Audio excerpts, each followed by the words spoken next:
Bueno, ¿qué tal? ¿Qué tal? ¿Cómo estáis? Vamos a por esta siguiente sesión de mayo.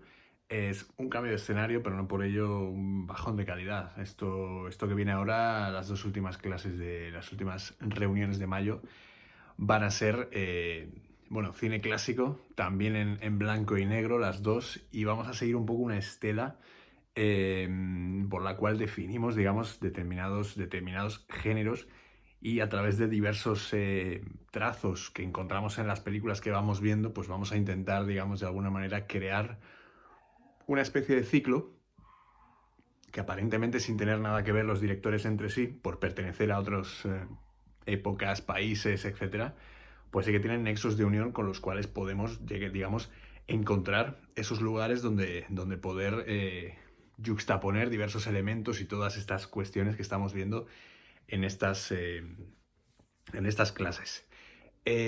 Salimos, sin embargo, bueno, llegamos de alguna manera a unir, digamos, esta historia del cine en estas semanas que estamos viendo y realmente, pues, entre aquel blanco y negro cómico, cínico de Vudú Salvado de las Aguas que enganchaba con estos primeros años del cine mudo, perdón, del cine sonoro, con la película de Jean Renoir, Vudú Salvado de las Aguas, acordaos del año 1932.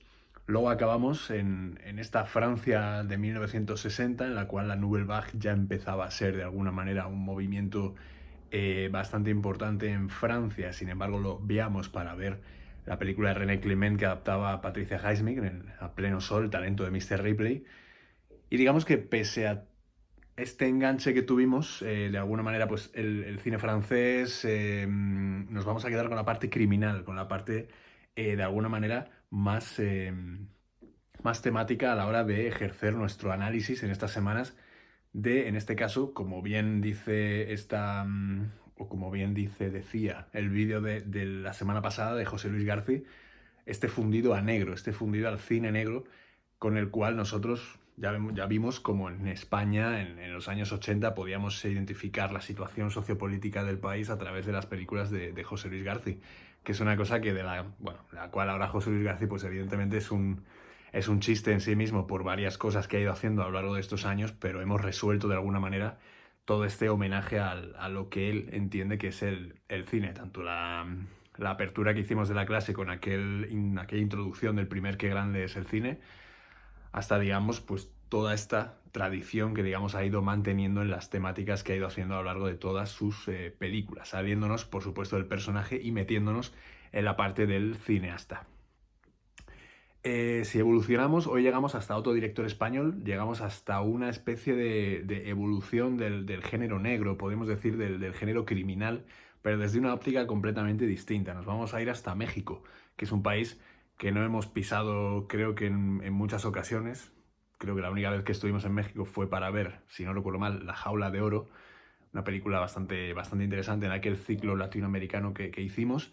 Y de alguna manera me interesa sobre todo porque hoy vamos a estudiar a alguien o vamos a ver a alguien que no, por el cual no hemos pasado en los últimos años. Llevamos vistas más de 130 películas y no hemos parado nunca a observar a Luis Buñuel, que es uno de nuestros directores más importantes y una de las mentes más creativas y más desarrolladas en cuanto a talento se refiere dentro de nuestra cinematografía. De hecho, bueno, durante varios años se le ha considerado más director mexicano o francés que español, pero sin embargo es una de las pocas, bueno, es pocas, de las grandes glorias que tiene nuestro cine en esa época, en mediados del siglo XX, en el que podemos contar, por ejemplo, a cineastas tan distintos como los ya conocidos Juan Antonio Bardem, Carlos Saura o Luis García Berlanga, que fueron, digamos, los que más proyección internacional tuvieron. Sin embargo, Buñuel sí que fue un director al que sí se tuvo en cuenta desde sus primeros años. Y para ello es fundamental que en esta introducción hagamos una especie de viaje, de alguna manera un viaje, no sé si emocional, un viaje, yo diría un viaje traumático, ¿no? Por la infancia, por la vida, la juventud de Luis Buñuel, para entender de alguna manera de dónde sale este director y sobre todo, como os he puesto en el correo electrónico, los traumas que le acompañan a Buñuel. Buñuel nace en Calanda, un pueblo de Teruel, conocido por los tambores en la Semana Santa, en el año 1900. Digamos que él va acompañando al siglo en su desarrollo.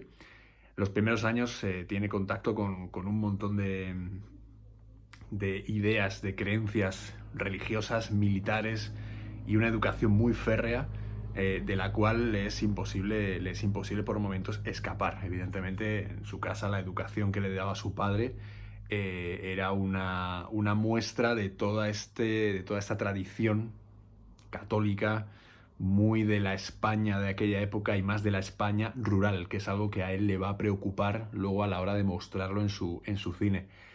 Podéis ver el documental de animación que, bueno, sí, bueno, es un documental, pero realmente es una película que coge algunos pasajes de la juventud de Buñuel. Se llamaba Buñuel, la isla de las tortugas, si no recuerdo mal, desde hace un par de años.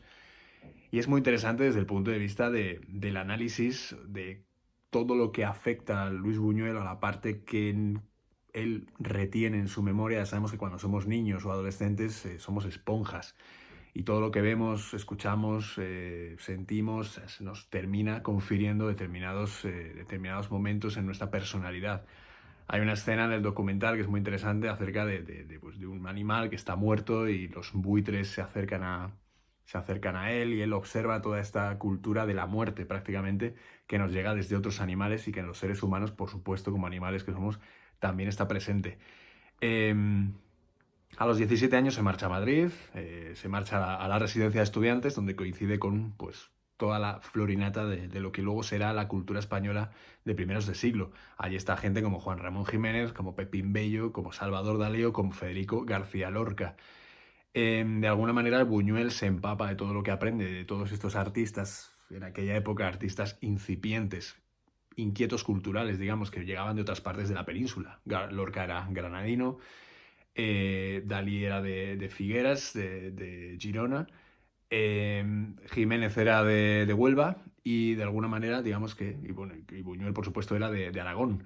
Eh, es muy interesante porque Buñuel termina siendo el más retraído de los tres. Lorca y Dalí eran también evidentemente por su personalidad, eran los que más destacaban, los que más simpatías despertaban y los que más, de alguna manera, sobre todo Dalí, los que más escándalos propiciaban. De alguna manera, él empieza, cuando llega a la hora de decidirse por su orientación universitaria, decide estudiar una disciplina que se llama entomología. Entomología es la ciencia que estudia los insectos. Lo sé porque yo tengo entomofobia, con lo cual entomo vendrá de algún sitio, quizás de alguna raíz griega o alguna cosa, y el sufijo logía, pues evidentemente no hace falta decir mucho más. Entonces esta ciencia de los insectos, que luego es verdad que le llevará por otros caminos, pero es la que determina también algunas escenas, no sé si recordáis algunas escenas de las películas de Buñuel donde los insectos son parte fundamental a la hora de crear estas estructuras narrativas y estos ambientes por los cuales a mí se me viene el primero un perro andaluz, que hay una escena con unas hormigas que es prácticamente una de las más icónicas de la película, con pues esa escena de la luna quebrada por la nube, ¿no? Es esa, quizás la imagen más famosa de la película. Claro, todo esto hablamos del año 1919, año 1920, y él se marcha a Francia, se marcha a París, se marcha a estudiar o a observar de alguna manera todos los movimientos artísticos que suceden en París. Y allí tiene contacto con el surrealismo y con el dadaísmo. Recordad que el surrealismo de André Breton y el dadaísmo capitaneado sobre todo por Marcel Duchamp, que van a ser los que de alguna manera le evoquen otras maneras de hacer arte, otras maneras de crear, otras maneras de enfrentarse a la realidad, que no sea simplemente pues, una manera más naturalista, una manera más impresionista, más realista, sino que debajo de todo ello se puede observar el mundo y se puede observar la realidad a través de otro tipo de circunstancias.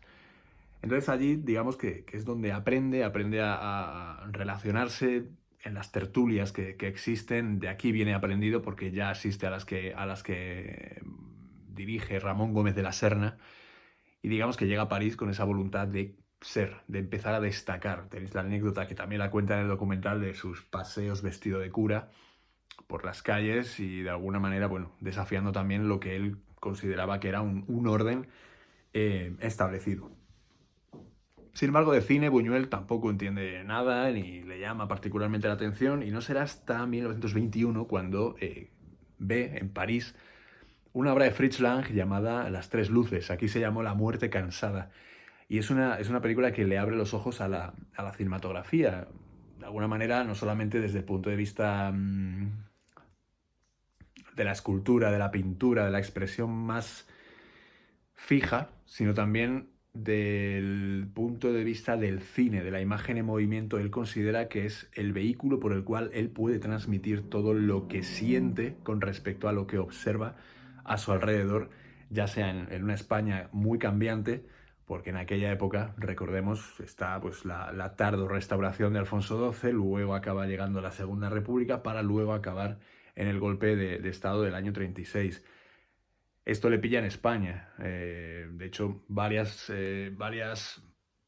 personalidades, iba a decir. Una fundamentalmente le debe a Buñuel el haberse salvado de la quema. Un hombre que estuvo muy apegado posteriormente al régimen, orientado hacia la derecha y capturado, no obstante, por falange española como era José Luis Sáenz de Heredia, que gracias a Buñuel, semanas antes de partir hacia Ginebra, lo salva de unos interrogatorios y unas torturas bastante... iban a ser interesantes, seguramente. Y Sáenz de Heredia luego realmente es uno de los directores más destacados de todo el cine español que viene después. Llegaremos a esto. Él escapa de nuevo, viene a España y escapa a Suiza, desde donde salta a Estados Unidos. Entre medias, la Metro-Goldwyn-Mayer le contrata. Esto hablamos del año 1930 aproximadamente. La Metro-Goldwyn-Mayer le contrata como observador. Entonces digamos que él va a Estados Unidos y observa algunas de las cuestiones que le pueden ayudar, digamos, de alguna manera a completar la formación que obtiene con el director Jean Epstein, que es el director de una película muy conocida que seguro que vais a recordar, que es El hundimiento de la casa Usher. Él trabaja como asistente de dirección, como ayudante de dirección y de segunda unidad en esa película a cambio de que Epstein le enseñe todo lo que sabe de cine, con lo cual evidentemente esto es como llegar y decirle pues yo qué sé, un director de ahora, pues no lo sé. Imagínate que estás bueno, el primero que se me viene a la cabeza, estás en Hong Kong, te encuentras con Wong Kar-wai y le dices que quieres trabajar con él a cambio de ningún sueldo, simplemente de aprender. Pues lo tienes hecho ya. Entonces digamos que él se va a Estados Unidos, empieza a investigar, empieza a ver, vuelve de nuevo a España, le pilla la guerra, sale, se va a Ginebra y vuelve a Estados Unidos. En este caso contratado por la Paramount. Va a ser director de doblaje. De todas maneras, él tendrá varios contactos también con el doblaje, director de doblaje de todas las películas que llegan de Estados Unidos a España. Y digamos que en toda esta época, de alguna manera, también le pilla el rodaje, pues Un perro andaluz en el año 29 y en el 1933, bueno, el año 30 creo, si no me recuerdo mal, es la Edad de Oro, que es la primera polémica por la cual llama la atención en Estados Unidos y se lo llevan para allá. La Edad de Oro que estuvo prohibida en Francia hasta hace 30 40 años o 40 años. Y digamos que luego le pilla también el rodaje de Las Urdes, Tierra sin pan, que es un documental que le financian, le ayudan a conseguir toda la financiación y de nuevo pues es Falange la que le dice que está vendiendo una idea de España, una imagen de España que no se corresponde con la realidad. Que bueno, habrá que ver lo que pensaba Falange que era pasado en España, pero bueno. También hay mucha polémica en torno a Las Urdes, Tierra sin pan, porque se dice que estuvo forzando algunas situaciones, que quitaba la comida a los niños en mitad de la calle para rodar las reacciones. Bueno, esto es como todo. Tenéis también muy accesible el libro Mi último suspiro, que es la autobiografía de Buñuel, dictada a Jean-Claude Carrière, que murió hace unos meses, si no el año pasado. Y es un libro muy interesante porque muestra el pensamiento de Buñuel en torno a cuestiones que tienen que ver no solamente con su cine, sino con esa manera de observar que tenía. En el año 35, antes del estallido de la guerra, funda también la competencia de Cifesa. Cifesa era la productora más grande que había en España en ese momento. Y en el 35 funda Filmófono. Claro, Filmófono produce películas de la época. Melodramas, dramas románticos, películas de época, pero Buñuel, accede a financiar todas estas películas con una condición, y es no aparecer en los créditos. De alguna manera, para él, estas películas eran cine menor, con lo cual a él no le interesaba aparecer como director o como productor en estas películas. Una actitud muy altiva que luego también nos pega con varias de las declaraciones que hará bastantes décadas después en torno a toda esta situación. hay, bueno, una separación, el matrimonio de Dalí con Gala, el trabajo de Buñuel en el MoMA, un libro de Dalí en el cual tacha a Buñuel de ateo y de izquierdista, pues provoca que Buñuel, para un trabajo fijo que consigue en Estados Unidos, que fue en el MoMA, en el Museo de Arte Metropolitano, lo despiden. Y es entonces cuando conoce a los productores franceses Ronald Tual y Oscar Dazingers. No sé cómo se dice Dazingers, pero me parece fantástico decir Dazingers. Además me voy a poner en plan Garci para pronunciar los nombres de esta gente de fuera, Dazingers. Y de alguna manera le ofrecen irse a México a rodar una versión de La Casa de Bernarda Alba. ¿Qué pasa? Que una productora de México compra, antes que ellos, los derechos de La Casa de Bernarda Alba por un precio más alto de lo que ofrecían estos productores.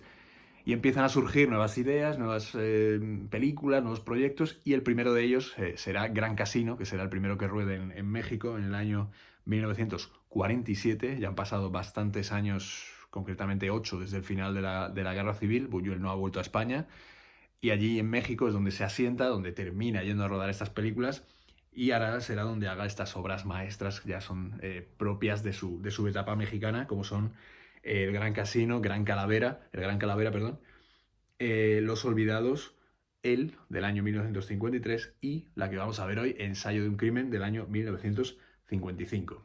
Irá luego combinando el cine francés con el cine, el cine en Francia con el cine en México.